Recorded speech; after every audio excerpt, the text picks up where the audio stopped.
Добрый день, уважаемые подписчики! Здесь показываю небольшой обзор нашей теплицы.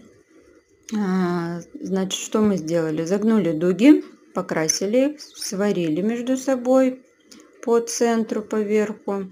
Пленку закрепили на профиль зигзаг. Здесь как раз на кадрах показываю, как это делалось. Делается это легко. Профиль зигзаг заказывали через Валберес.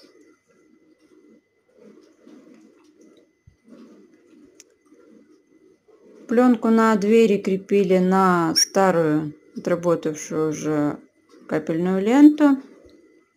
Ну и пленка, соответственно, с небольшим захлестом, чтобы ветер не гулял.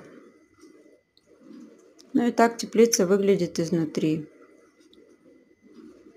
Так, оставшуюся пленку еще не убрали. Скоро здесь будут грядочки.